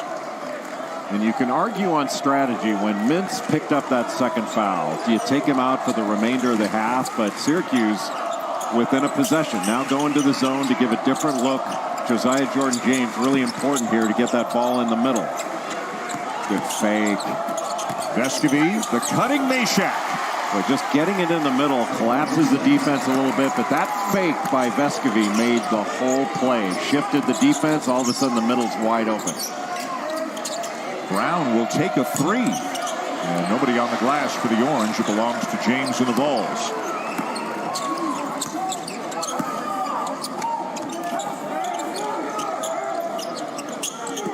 Syracuse in the zone again. Vescovy. Really nice. He's a good guy to put in the middle of the zone, but the ball knocked away back on the Orange. Well, Adu flashed in there. He was in there at the beginning, and then when he vacated, that's when Vescovy flashed in there. Williams loses it to Vescovy. So good defensively. And then the long pass and the foul committed by Justin Taylor. Take a look at this work by Tennessee against the zone. After Adu vacates the middle, Vescovy flashes in, but then that beautiful fake shifted the defense and a really nice cut by Jemai Meshack.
what does it mean to know that so many different people are really rallying behind the Lahaina Strong?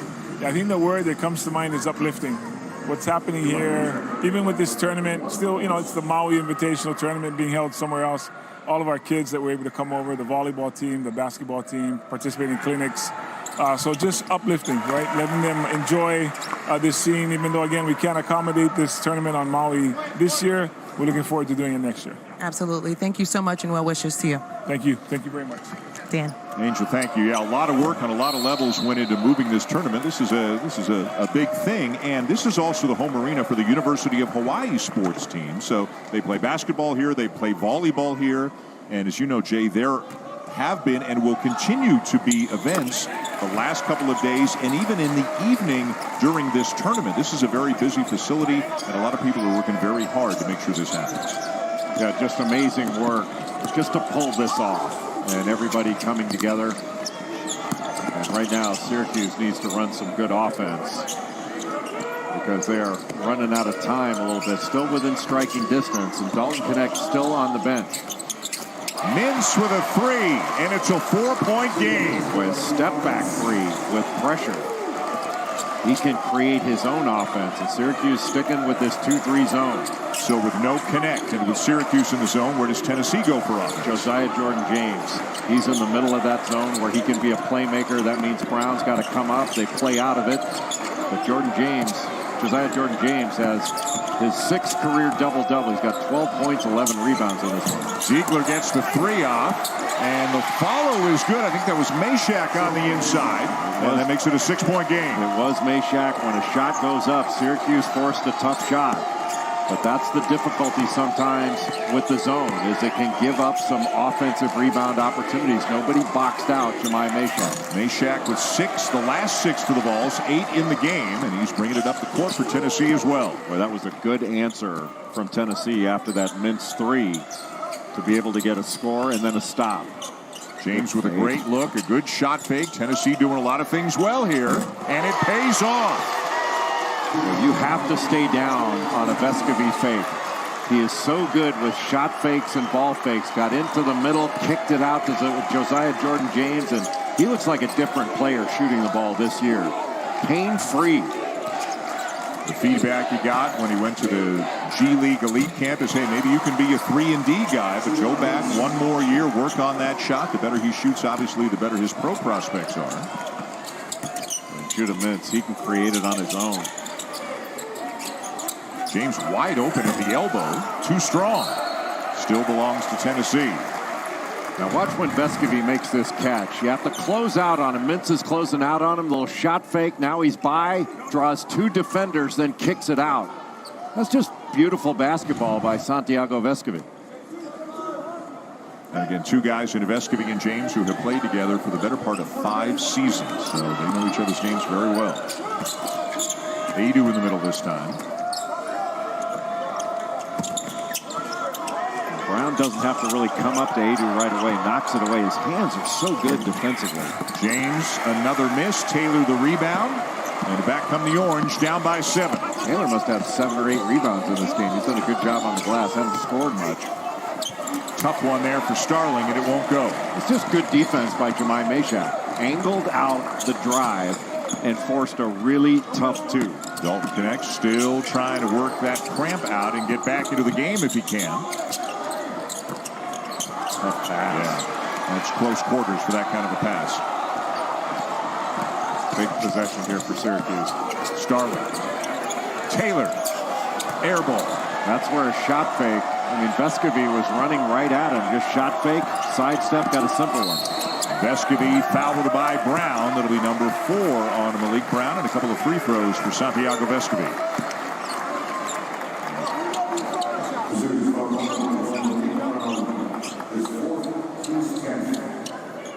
What a career Santiago Vescovy has had at Syracuse. From the 3-point line, only Chris Lofton and Allen Houston have hit more threes in a Tennessee uniform. Career 38% from 3, 2-time first-team All-SEC. This is his 114th start for the Tennessee Volunteers. Again, he has come back for his 5th year, and there's the list you were talking about. Remember when he first came to Tennessee? I think the season had already started. Oh, it was. And nobody knew who he was. Yeah, it was, I think it was mid-December. And then they had injuries, and they had to throw him in right away. And was it against LSU? I think he had a big game in his debut, but, I mean, he was only in Knoxville like for a few days, and then all of a sudden he was starting in games.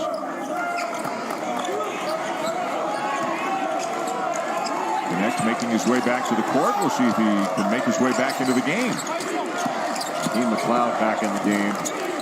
Starling with a strong drive. That was a foul. No question. And a timeout taken by Red Autry. A great left-handed drive by J.J. Starling, but he got hit going up and still completed that play. You better strap on your helmet in this one. Bang! That's a foul in football.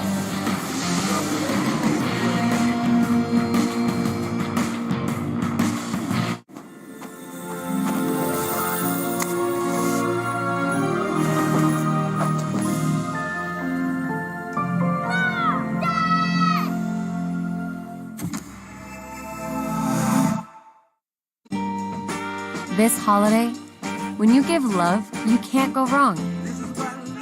With Zales jewelry that's made to love and made to last. Love real. Zales. That is definitely him. Dude, that's Jessica.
On ABC, ESPN, and ESPN Cortez and Peyton and Eli once again on ESPN2 and ESPN Plus. Who's your NFL team? Good NFL team. The Los Angeles Rams. Yeah, I kind of gave up on them when they moved to St. Louis and won Super Bowls because I'm a loyal guy. But really the issue in the Eagles-Chiefs game, it has been reported that the Swift family, the Swift parents, and the Kelsey parents are going to meet for the first time. Ooh.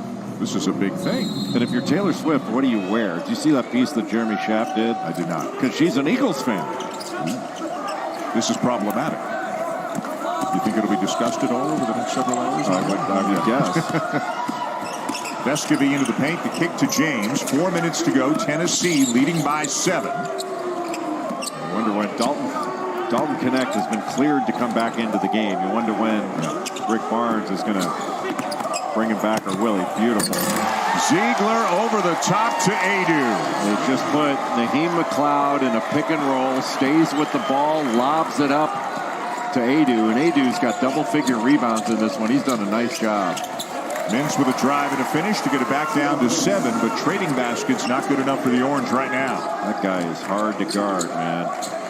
Talk about slippery. Gainey, a little too strong. Copeland tips it to Mintz. Speaking of football, that looked like a football pass from Mintz to Bell to lay it in. Easy baskets have not been plentiful for Syracuse, but taking advantage of the change in possession. And right now, Syracuse needs to stop. Inside 3 minutes to go.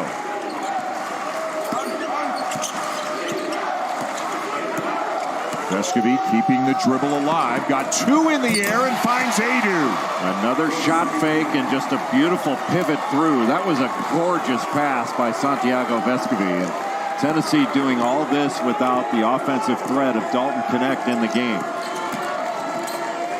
That is a crafty player right there in Santiago Vescovy. Now Mintz got him in the air. Vescovy's hurt. Vescovy is holding, I think, his right eye. Has his hands over his eye. He might have taken an elbow there on the field goal attempt by Mintz. He's back on his feet, but he was definitely shaken up in the moment. Yeah, Mintz created that contact. Little shot fake, got Vescovy off the floor, and then went direct into him to try to draw the foul and make the shot. Vescovy's, you play for Rick Barnes. You've taken a couple shots in practice, went right into his chin.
Dalton Connect is back in the game. Left after dealing with a cramp at the 10:20 mark, so missed almost 8 minutes. He's the high scorer in this game for either team. He's got 17, but obviously hasn't scored in a while. Tennessee still has the lead as Connect returns. And right now for Tennessee, it's about getting the ball in cleanly and being strong with it, because Syracuse full court pressure, and they're going to be going after the ball. And they've got some athletes. They've got some length out there. They can be disruptive. Vescovy's so good with his fakes and pivots to deliver the ball. When Syracuse gets the ball back, you know where they're going. It's going to be to Judah Mintz. Shot clock down to 10. Connect with a bit of a size advantage on Starling. Off to Adu at the free throw line, and he'll rattle it home. Jonas Adu has had a great game. That's 12 points now. He's also got 10 rebounds, 2 of them on the offensive end. So double-doubles for both Josiah Jordan-James and Jonas Adu. And out to a 9-point lead, and Ziegler comes up with a steal, speeds to the other end to lay it in, and Tennessee can see the finish line right now. That was a big play to knock that ball away and get a layup. Starling Dribbling into the paint, Red Autry calling a timeout with just a minute 29 to go as it kind of got away from the Orange here in the last minute or so. That's the old Zakai Ziegler there. Just mishandling of the ball. He gets to it first past Starling, and watch with that right hand. Just puts it out in front of him, gets it on the rim as quickly as possible before it can get wiped away. Greg Polinsky, assistant to Rick Barnes, who this was his scout. And anytime it's your scout, you love it when you win. Yeah. You get a little uptight when it's your scout, depending on who the opponent is. You can always tell who it is when you come into the shoot-around. Yeah. The other assistants are, hey, how you doing? The guy who scouted is like, nothing. Such a great early test for these teams. Tennessee's going to play North Carolina in the ACC-SEC Challenge in a little while. I mean, some of these teams have really loaded up with the schedule, and if you've got the talent Rick Barnes has, you can understand why. Well, Rick Barnes doesn't mind being challenged with this kind of basketball team early on in the season, but this has been the kind of game. It hasn't been pretty, but it's been gritty, and that's the kind of game Tennessee can operate in at a very high level. Justin Gainey, who you saw sitting to Rick Barnes' right just in that last shot, great player at North Carolina State, and he's the defensive coordinator. He's done a great job preparing this team to defend Syracuse. Starling short. Remember, Syracuse hit 4 of their first 5 threes in this game, but they have gone ice cold from beyond the arc since. They've only made 2 threes since that time in their last 14 attempts. Well, everything's been contested. And they're the... Which one's Zach Edey, Jay? National. He could be the first player to repeat as National Player of the Year since Ralph Sampson did it at Virginia. And Gonzaga on the other side. Again, and they can see themselves up on the scoreboard. The fans here can see them. I'm sure a lot of Zag fans are going to be here. What is it now for Gonzaga? 8 straight Sweet 16s. Yes. They went to the Elite 8 last year, won 31 games. Yeah.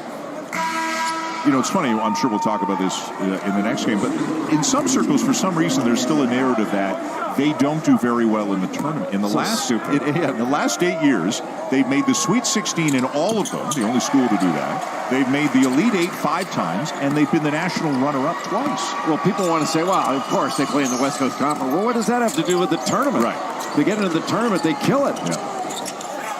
Bell switches hands, can't finish. Adu down with another rebound as we go into the final minute with Tennessee on its way to the semifinals tomorrow. This is one tough team, Tennessee. Yeah. They haven't played well offensively, but they do what it takes to win. And their defense is, I really do think it's like body blows in a prize fight, that the effect is cumulative. You have some success at different parts of the game, but ultimately, they're going to wear you down. And that's what happened to Syracuse in this game. Tennessee wore the Orange down. Don't you think with Kentucky and A&M, Arkansas, Auburn, Alabama, I mean, the SEC is going to be a bear this year. Well, I don't know if you know this, Dan, but it just means more. Time now for the play of the game, driven by Continental Tire. Little slot ball screen. Naheem McLeod, too much time on the ball. Nobody could rotate over. You just throw it up. And Adu's had a terrific game. A double-double for the big guy.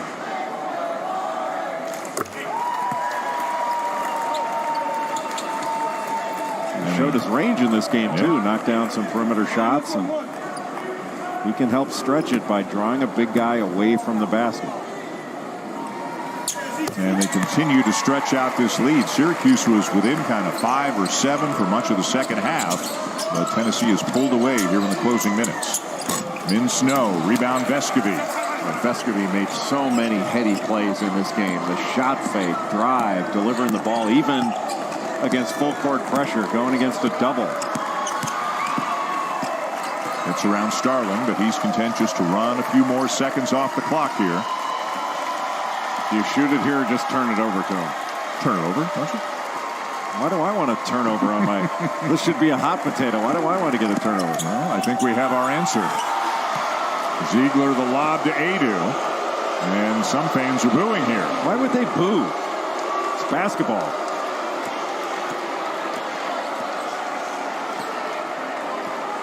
And the closing seconds will tick away as Tennessee beats Syracuse 73-56 to go to 4-0 on the young season.